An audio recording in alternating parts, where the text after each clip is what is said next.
Women read confidence as a marker of competence, and that's reasonable, but it opens up a space for exploitation.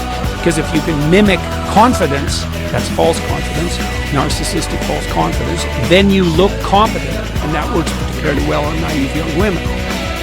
Tyranny emerges when normal, honest people are now afraid to say what they think. And when the tyranny is complete in a totalitarian state, no one ever says what they think about anything. Everyone lies all the time.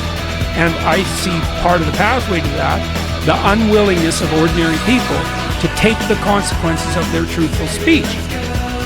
The reason it's a problem is because the colleges in general, like the regulatory boards of professionals, are doing this to everyone. Lawyers, physicians, teachers, massage therapists. You know, and it's so preposterous because I have 20 million people following me on social media.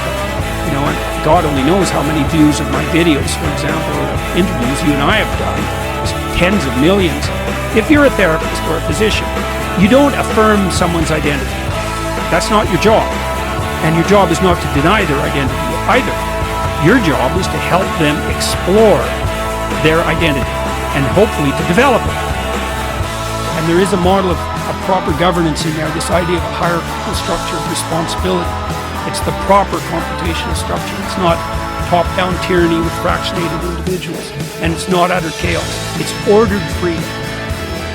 It seems to me that in managed bureaucracies, that openness is a detriment to progress from the bottom up.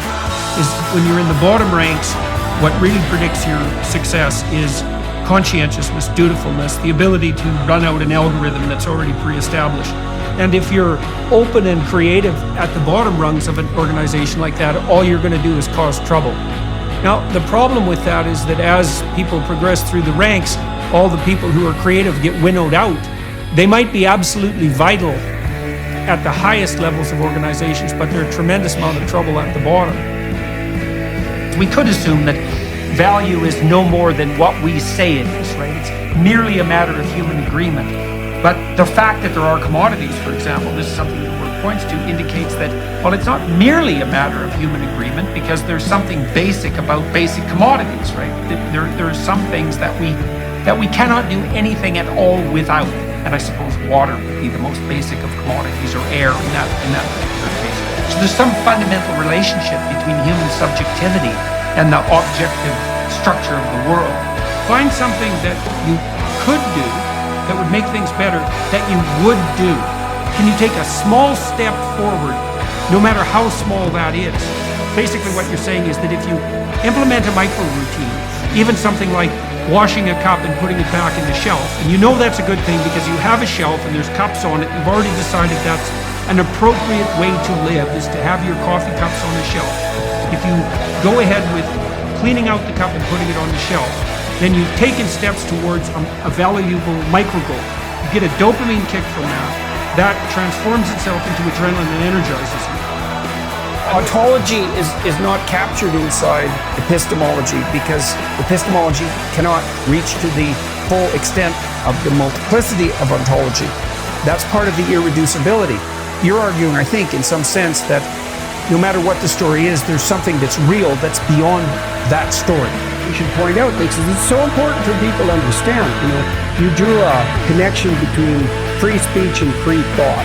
And people often think of free speech as a hedonistic right in some sense. I and every other yahoo get to say exactly what we want whenever we want. And maybe that's for our own, enjoyment. But that's not it exactly, because there isn't any difference between speech and thought in a technical sense. Much of the thought that we undertake in discussions like this, where we're exchanging ideas and modifying them and communicating, and that free speech is thought. And then the question is, well, what's thought? And the answer to that is, well, that's how we abstractly adapt to the horizon of the future before we actually adapt to it. So we try out new ideas that might match what's coming at us that's unpredictable in this virtual space that's characterized by the exchange of thought. And I would say we can make that a biological claim because the prefrontal cortex, which is the home of abstract thought, grew out of the motor cortex, and its purpose is to run simulations of the world and simulations of potential action patterns in the world before you implement them,